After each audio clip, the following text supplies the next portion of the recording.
Okay, my dear student of class 8th, you all are most welcome.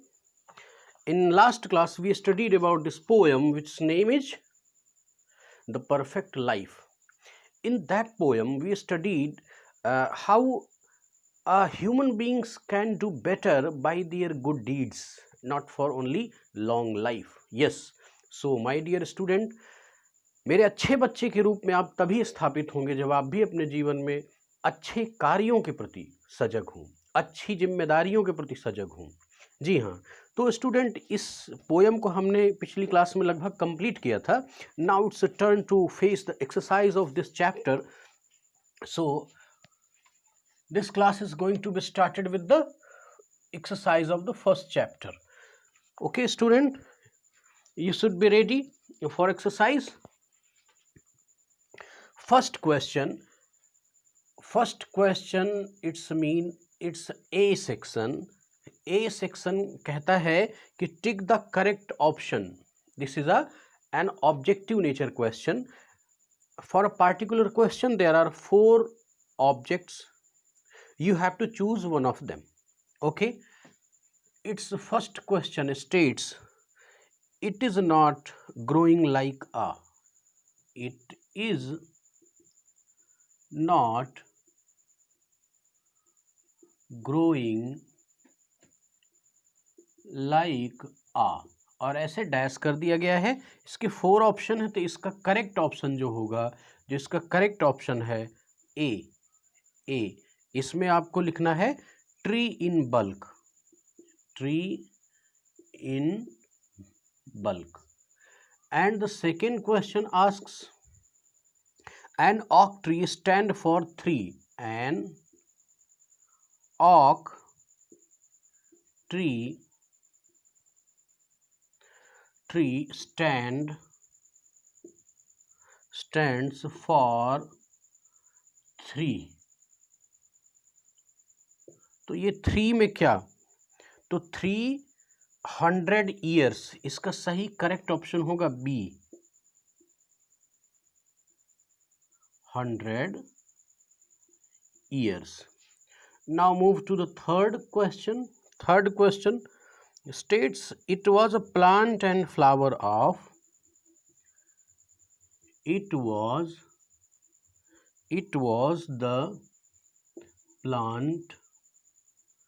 was the plant and flower of dash. So we have to choose one correct answer. Flower of, इसका सही option होगा ए, light.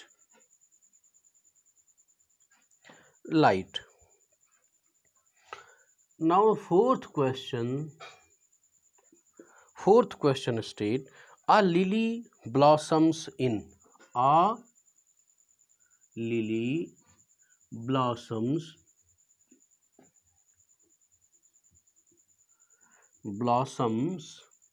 in. तो ये बताना है कि ये lily का फूल किस महीने में खिलता है, स्प्राउट होता है, ब्लॉसम होता है. तो इसका सही ऑप्शन है डी, मई मंथ में ये स्प्राउट होता है. तो इस तरह से स्टूडेंट ये एक्सरसाइज ए के questions, 4 questions we attempted here. Now we are moving toward the exercise B. Exercise B के एक क्वेश्चंस को मैं आपके सामने रखूंगा. That's a very simple exercise. Rest of 3 questions you have to attempt. I hope कि आपने ये सारे क्वेश्चंस को कंप्लीट कर लिया होगा. Now it's time to rub it.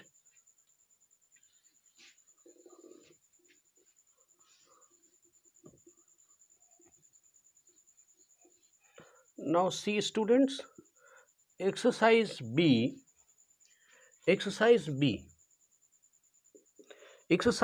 states that complete the line of the poem. यहाँ पर पोएम से कुछ लाइंस को उठाया गया है और उनके कुछ बिगनिंग और एंडिंग वर्ड्स दिए गए हैं, बीच के वर्ड्स को मिस कर दिया गया है. तो that you have to choose from your poem. It is exactly placed in their line. Yes, तो आपको कुछ ज़्यादा मेहनत करनी नहीं. जैसे पहला में बी का अगर मैं पहला बोलूं तो वो आपको एज एग्जाम्पल में दिखा देता हूं, आप इसको देख लें. इट इज, और ऐसे डैश डैश डैश डैश कर दिया गया है, फिर बोला गया ट्री. तो अब इसके बीच में it is not growing like a tree, it is not growing like a tree. तो लाइक अ तक आपको फिल करना है, बाकी ट्री उधर दिया हुआ है। इसी तरह से सेकेंड करना है, थर्ड करना है, फोर्थ करना है। तो एक में आपके सामने अटेम्प्ट कर दिया। बी एक्सरसाइज के 2, 3, 4 ये तीनों क्वेश्चंस आपको अपने से करने हैं। ठीक है स्टूडेंट, अब हम लोग मूव करेंगे exercise number C. Exercise number C is based on true and false nature. There would be some statements and now you have to choose whether this statement is true or false. Yes, C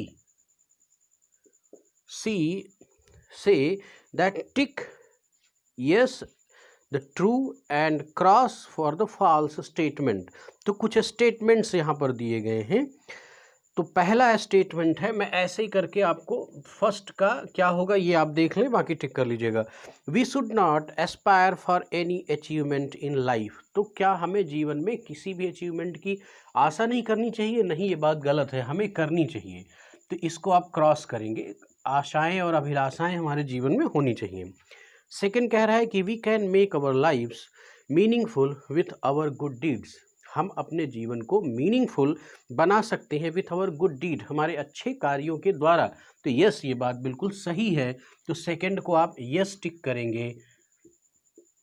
now this is turn of third question, long life is always better than a short one.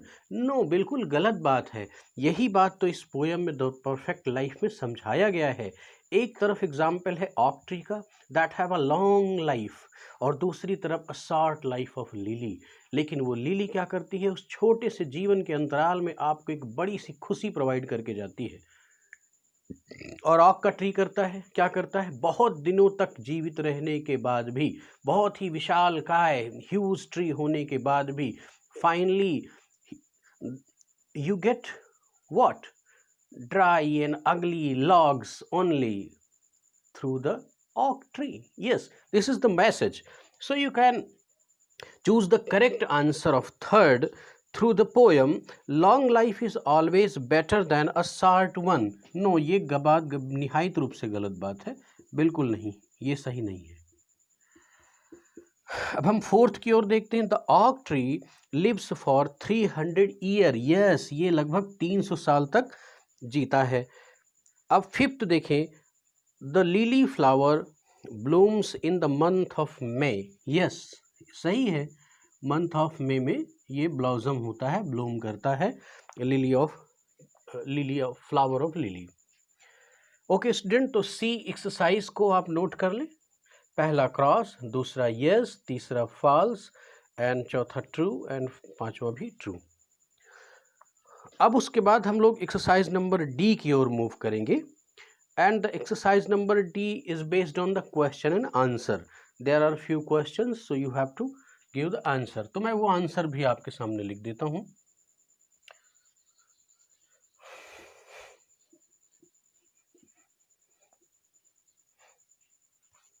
Exercise number D, it is based on the, ये कहता है कि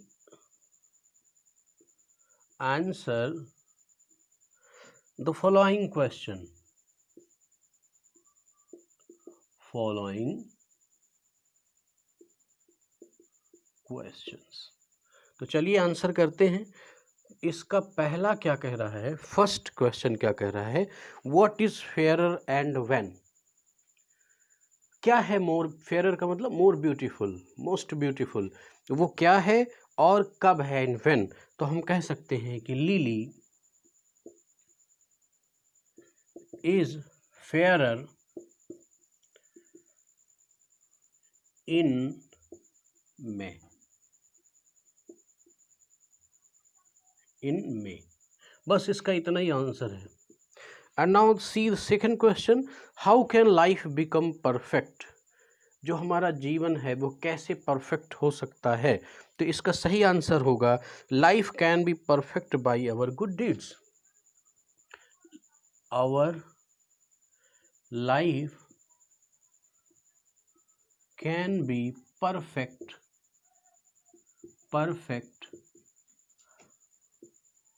by our good deeds.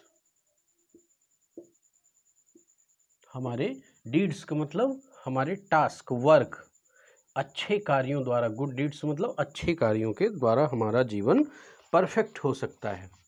Now see the third question. Third question states how long does N ऑक tree live. ये तो आपको पता ही है, फिर भी मैं लिख देता हूं. एन ऑक tree live 300 years. Now the fourth question says what happens to an oak tree in the end. Last में oak tree का क्या होता है? तो at the last, तो देखिए जब वो खत्म होता है, समाप्त होता है, गिरता है, तो at the last an oak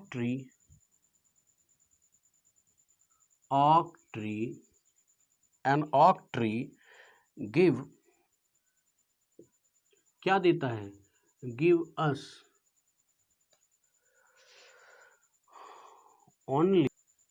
At the last an oak tree give us क्या देता है? only ugly and dry logs. और क्या देगा? इसके अलावा लॉग्स मतलब लकड़ियाँ, सूखी और भद्दी सी लकड़ियाँ ही हमें प्रोवाइड करता है और कुछ नहीं. तो who is the composer of the poem? Next question is who is composer of this poem. It's mean poet के बारे में पूछ रहा है. तो आपको जैसा कि मालूम होना चाहिए, फिफ्थ क्वेश्चन में Ben Jonson is composer of this poem. तो इस तरह से स्टूडेंट ये हमने कंप्लीट किया exercise number D. That was based on question and answer. Now the term is exercise number E. Exercise number ई कहता है कि explain the following stanza in your on word. अब ये आपको करना है, तो मैं यहाँ पर लिख देता हूँ कि पहले मैं इसको मिटाता हूँ.